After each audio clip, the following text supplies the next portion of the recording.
Welcome to a new video about electric circuits. In this video we will discuss the current divider rule using several examples, and we will work out the calculations step by step and also verify these in SPICE simulations. The first example is this. We have now the following circuit with one DC current source IS and two resistors parallel to it. We would like to calculate the currents I1 and I2, and the values for this circuit are shown here. So how do we work this out using the current divider rule? And specifically for the current divider rule, we only want two resistors and one current source effectively in order to determine the currents directly. So in the next example number 2, we will see that we have three resistors, so we need to make an additional step to reduce that again to two resistors and one current source. We will see that shortly. But first this one. How do we calculate I1? The formula is shown here. What is actually this formula saying? The formula says I1 is equal to R2 over R1 plus R2 times IS. How do we need to read this? So we look at this circuit, we see this branch current I1 we need to calculate, and we need to look at the other resistor, which is R2, divided by the summation of these two resistors R1 and R2, that's shown here, and then times the current applied. And when you now substitute the values, you get now 0.8 amps. Now for I2, you need to look at the other resistor, so in the other branch, which is an R1, over again the summation of R1 and R2, times again IS, and when you now substitute the values, you get now 1.2 amps. Again, the note, we know that this IS is splitting in these two branches, so in effect, logically, this must be then the summation of I1 and I2, which is of course also the case, because 0.8 plus 1.2 is 2 amps, so we see that this is indeed correct. Let's see what the simulation results are. These are the simulations, the circuit in the simulator. You see the IS here, the R1 and R2, and also the currents, so we see that these are according to the calculated values. So we say this is verified and we have checked our calculations. Let's go to the next example number 2. Again, this circuit is given, but this time, as said, we have three resistors and one DC current source, and the values are shown here, and we need to calculate the I1, I2 and I3, so again the branch currents. So how do we do that in this case example? So first the calculations again, but before we move on, we need to first reduce this circuit such that we have only two resistors. Now we can pick one of the, let's say, two of the three resistors to reduce this to one. So I just picked up randomly R1 and R2, and I call this Rx. So my equivalent circuit of equivalent resistor will be then the equivalent of this R1 and R2, and I call this Rx. So then the circuit will be like this. You see here the R1 and R2 are now merged together in Rx, and this is now the resistor we need to calculate. You see the R3 here is still in place, and also the branch current I3. And we have now a new branch current which is called Ix, which is in effect the summation of I1 and I2. But let's first calculate the Rx. Rx is the parallel combination as set from R1 and R2. We know the R1 and R2 from the given values, and this is the formula for the parallel combination of two resistors. So let's substitute the values 40 and 60 ohm. You get now here 24 ohms. So how do we calculate now the currents here? I3 here, this current in this branch is calculated similar to the example number 1. We look at the formula, you see I3 is equal to Rx, the other resistor, divided by the summation times the IS still. Now we know the Rx just calculated. We also know the R3 from the example. So we have 24 over 24 plus 26 times 5 amps, and we get now 2.4 amps. The other one, Ix, can be calculated in a similar form. You see the R3, so the other resistor, divided by the summation times Is, and again substitute the values, you get now 2.6 amps. Now we can now use this Ix, and we already said that Ix is splitting in these two currents, I1 and I2. So how do we calculate an I1? Now then you need to consider this Ix as the source for these two currents, I1 and I2.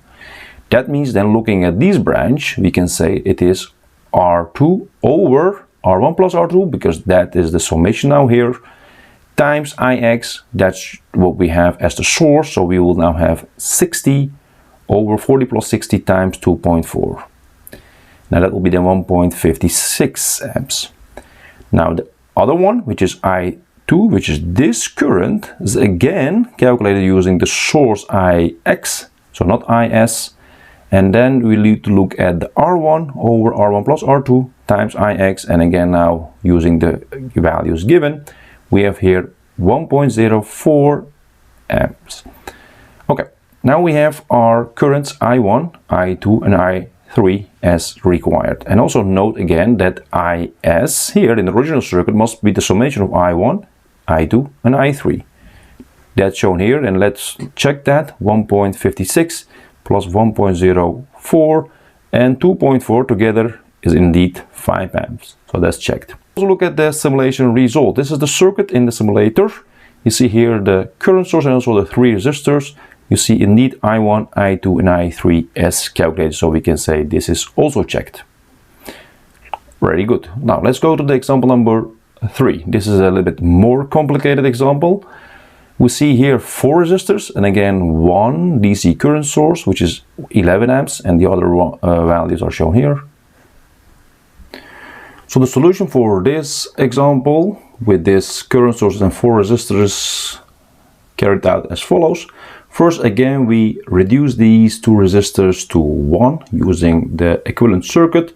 So the Rx will be the parallel combination of these 2 resistors first, transform this circuit in this. So we see now the R1 is parallel to this Rx, which is to be determined, and we have still this R4 also parallel to these 2 resistors. Again, we have now 2 branches, still of course 3 resistors, but there are 2 branches, so we can now apply the current divider rule directly. What we say first, Rx is the parallel combination of R2 and R3. This is the formula again for 2 parallel resistors. We know the values from the given here. We can calculate now, it will be then 6 ohms. And remember, I1 is equal to Ix in this case because they are in series. So for series currents, they are equal. Now we can now calculate I1, which is this current, or Ix, doesn't matter, using the current divider directly looking at this circuit.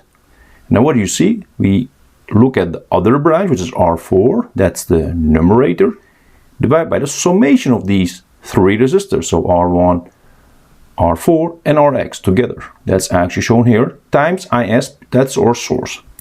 Now when you now substitute the values, 25 over 25 plus 24 plus 6 times 11, you get now 5 amps.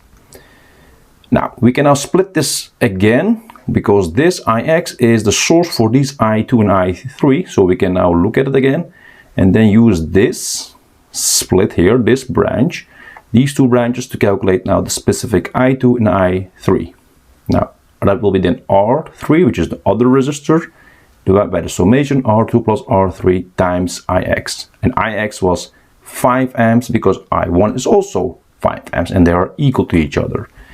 When you now calculate this, you get now 3 amps, which is then one of the unknowns we require here in our example. Now this is bonus, which is I3, which is not a question here, but we can calculate that also using similar formula. Then we do R2 over R2 plus R3 times Ix, which is then 2 amps. Or we can say Ix is 5 amps. Since this is 3 amps I2, that must be 2 because 5 is equal to 3 plus 2. Okay. The other one, which is now the I4, which is to be determined, is calculated this current in this branch, looking at the other resistors, R1 plus Rx, divided by the summation as shown here, times Is again. Now when you now calculate that, using the values here, we get now 6 amps. Again, the I4 can be also calculated looking at the value of Is, the value we have determined here in this branch, and then this is calculated just looking at Is minus the 5 amps, which will be then 6 amps, so that is the same results. And note again that Is is equal to I1 plus I4 or Ix plus I4, and that is then 5 plus 6 is 11 amps. Okay, The simulation results. This is the circuit for this circuit. You see also the currents here, 5 amps, as we have calculated for our IX, that's shown here, or I1. You see here the I2, which is 3 amps, verified. We see here the I3, which is 2 amps, that was actually a bonus, but this is also correct, which is the I4, which is 6 amps. So we can say everything is now verified here. Any questions, comments about these examples, please let me know. I will try to answer them as soon as possible. Don't forget to like and share these videos so that we can reach more people for these interesting topics. Thanks for your cooperation and see you next time in another video. Take care.